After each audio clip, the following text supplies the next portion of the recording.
So what I'm going to be talking about is grafting. So who's done grafting before? Anyone here? Nothing. Okay, some of you should have. No.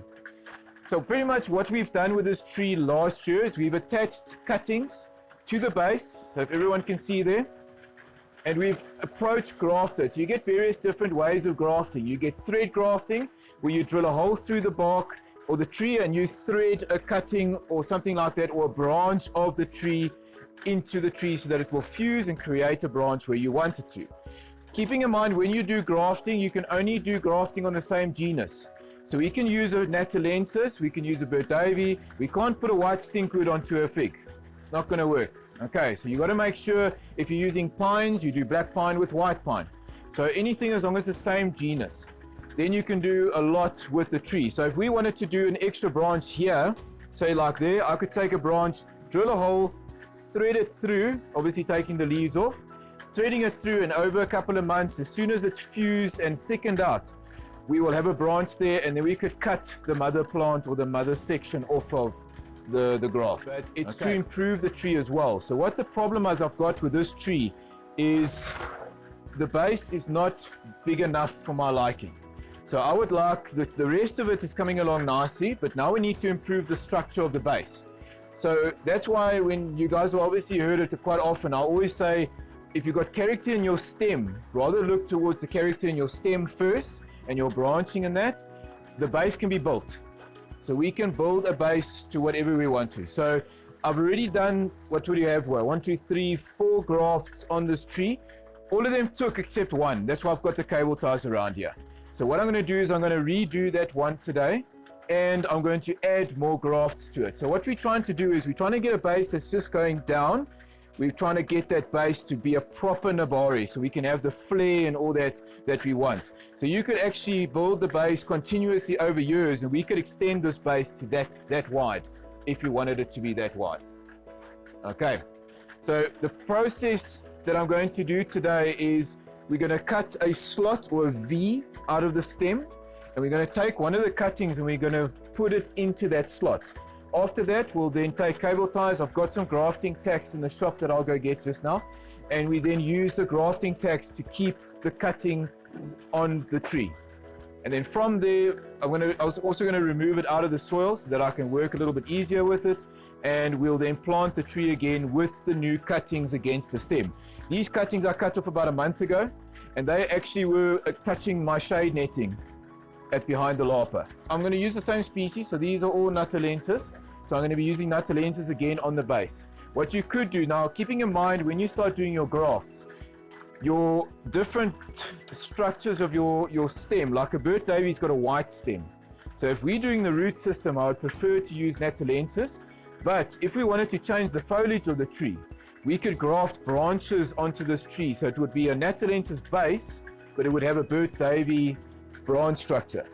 So what you're trying to do with grafts, especially when you take two trees and put them on top of each other, is you need to take the best characteristics from each tree.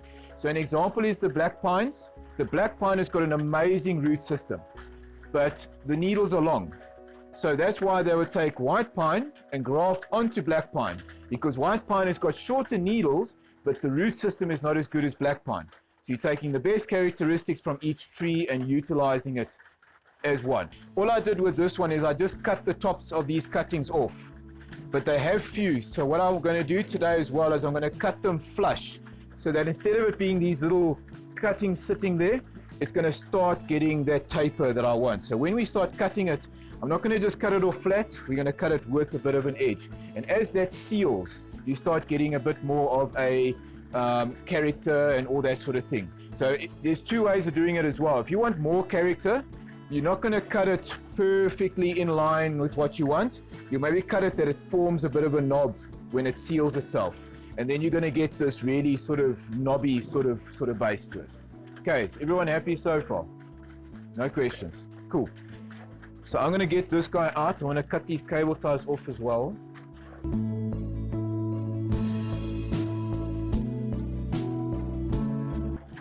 You guys will see what I've done is this piece hasn't fused at all. So when I pull the graft, the tack off, it's actually come away.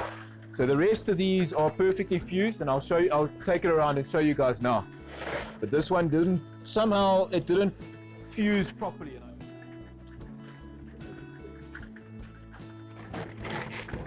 Just reeling it.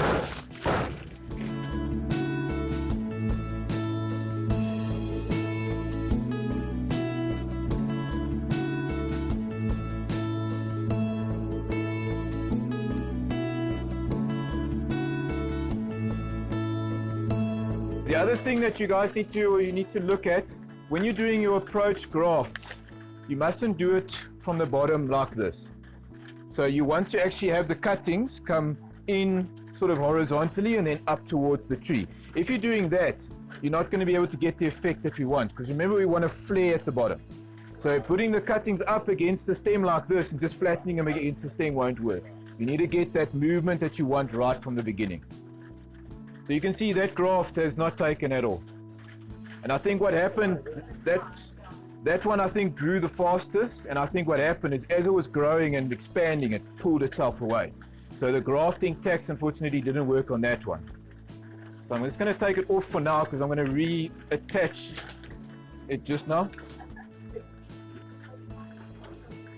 Okay, so I'm just going to show this to everyone just quickly.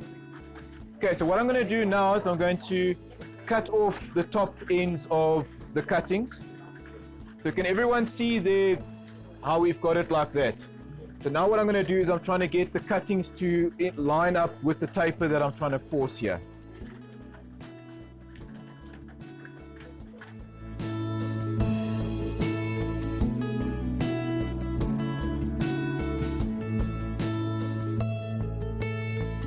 Okay, so there's our base. We've already doubled, you can see the first base, we've already doubled the thickness of our base in 4 months.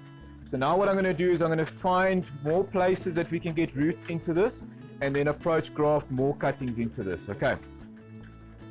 Right, let me get some cuttings that I can force in here. This is going to be a pain in the backside. I know the other species that we use is Caniduet, your Chemiphoras. Those things are amazing. Within 6 months, I know Derek did a Chemiphora one day and he took about 50 cuttings and put them together. Within 6 months, they were fused. Okay, so what I'm going to do is the grafting knife, we're going to now cut slots into it. This is very sharp. That's the reason I use it.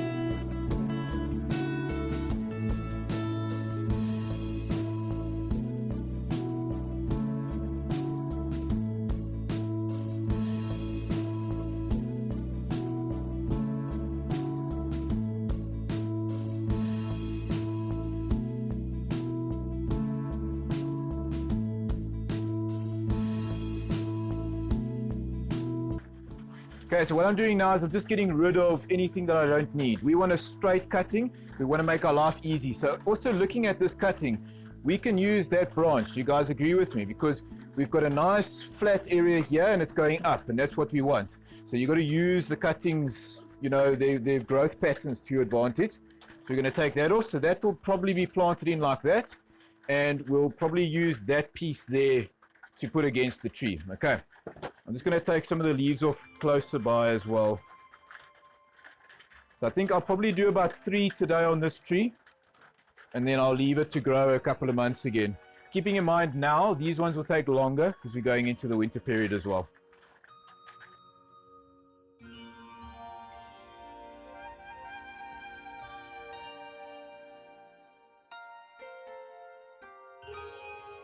So what I want to do is I want to get space in amongst the root system to get these guys in. Okay, so I'm just going to open up this gap slightly.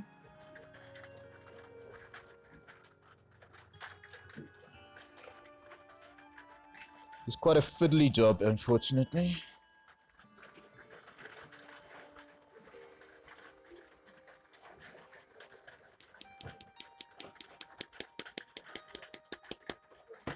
All right, so there's number 1. So what I'm doing now is I'm just placing a piece of the root or one of the cuttings underneath.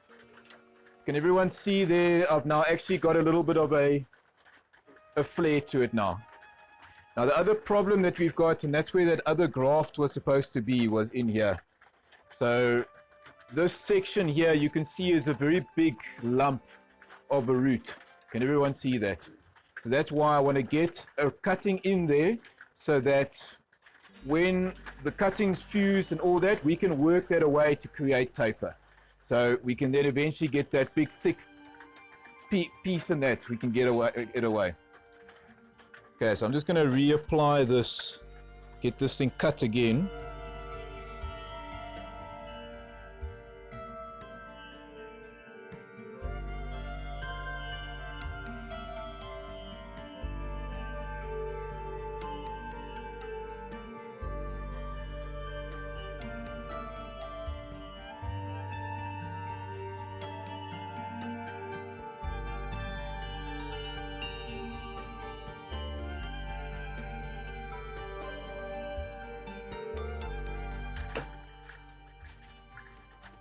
Where was that other piece that I had?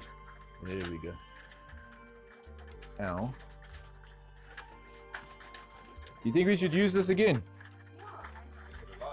Yeah, it's growing.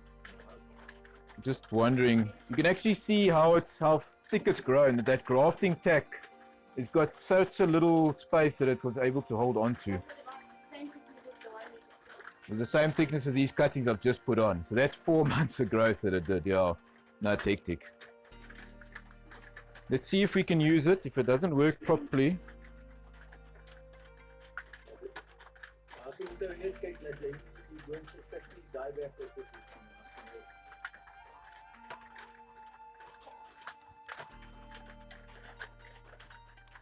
Will work, and because it's on the side of the tree, the front is over there. Let's see if I can show everyone there.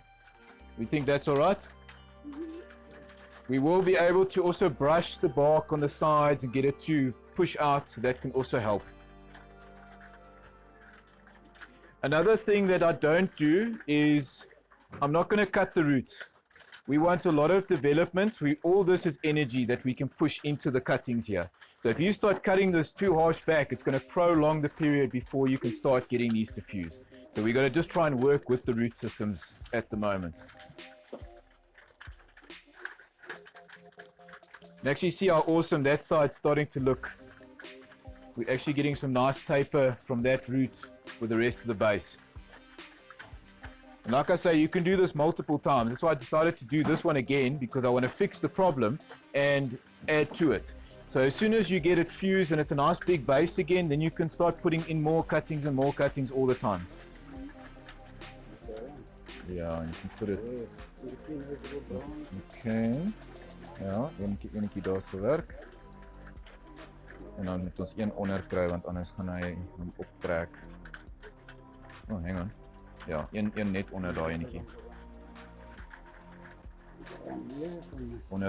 Onder daai grafting tag vas, ja.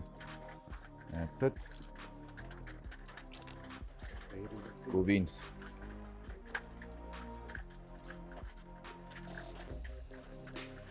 Okay, cool. So that one will fuse now again.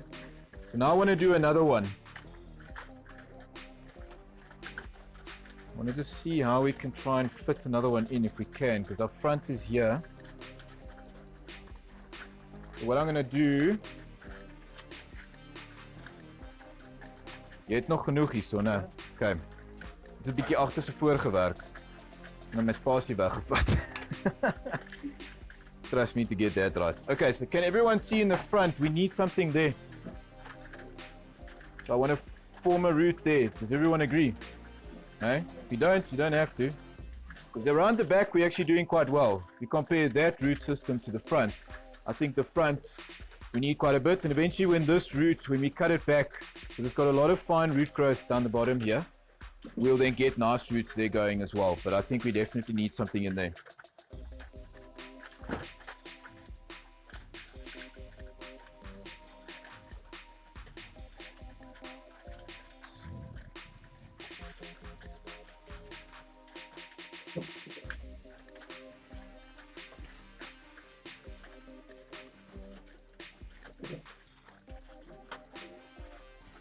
Hey.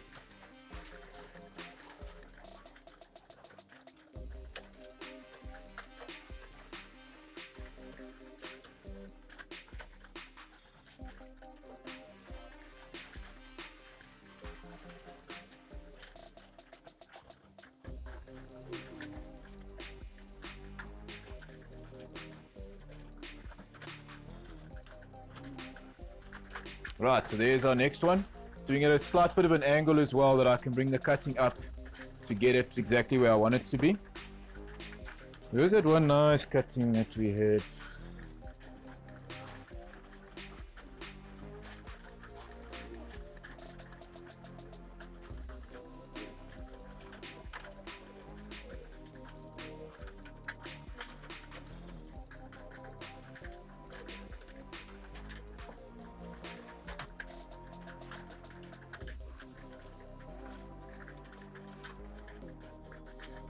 See? Mike, tell me here now. Happy? Happy? He's paying attention.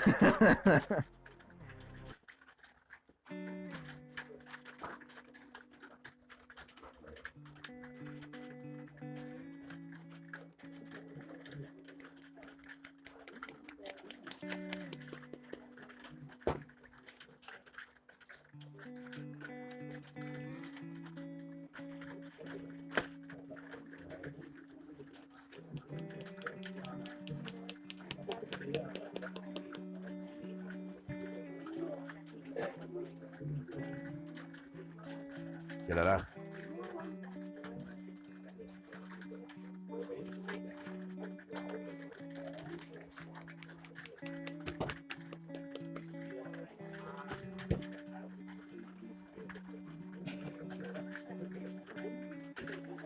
Okay, so I think that's pretty much as nice as I want to get it there.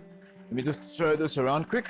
Louis, can I get your help again just to put that cable tie on? Yes.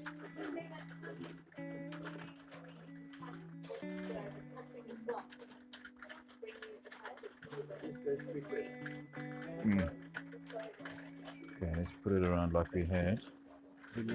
Also. Just check what you want that side. I will do it here.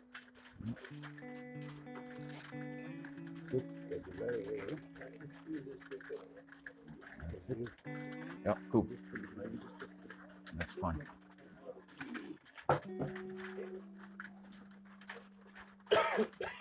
Okay, so there we go. There's front.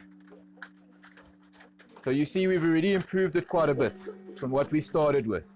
So every time that I do this, I'm just going to put more and more and more on, and we can then build this base to be a huge base eventually. So that's why whenever you look at your stock and you do your design, work towards your character and your stem first. Your stem is the most difficult place to get natural character.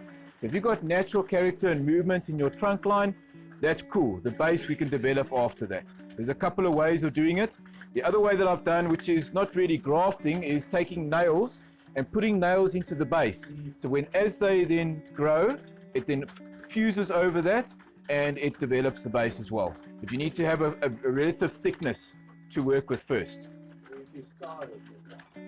Yeah, correct. Or using a brush, like what Mavoni's done with her fig.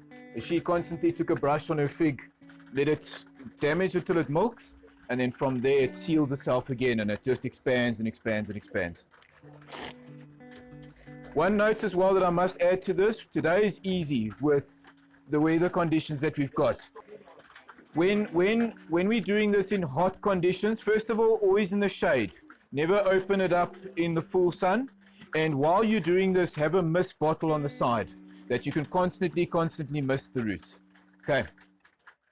I wouldn't do it in winter. We've still got a bit of time now with the growing season, but I am going to be putting them away. So if you got any frost or anything like that, it would damage it. Under frost cloth and that, yeah. So you just got to watch for the heavy. Okay, so what I'm doing now is I'm just getting it back onto the tile, because putting it on a tile will force the roots to grow out as well. So they're going to go over in there, so you're not going to get roots developing underneath, and we're forcing the base even more. So we're creating that flare. This putting it on a tile you can use with any species to develop it. Actually quite a cool The camera's still on, eh? Can you guys see the root development that we're getting there, hey? Hope you guys can see properly. So it's actually coming out really, really nicely.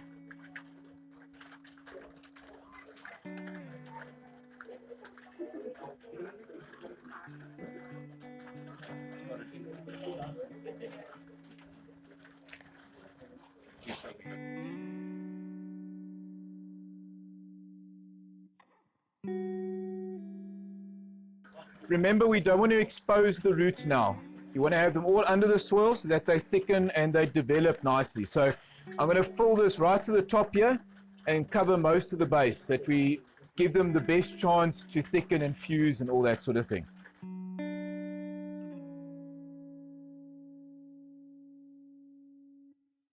And you got to make sure that the soil is properly in between the roots, hey? If it's not proper and you get air bubbles and stuff, the roots aren't going to grow in those places and they can rot. Just want to add a bit more.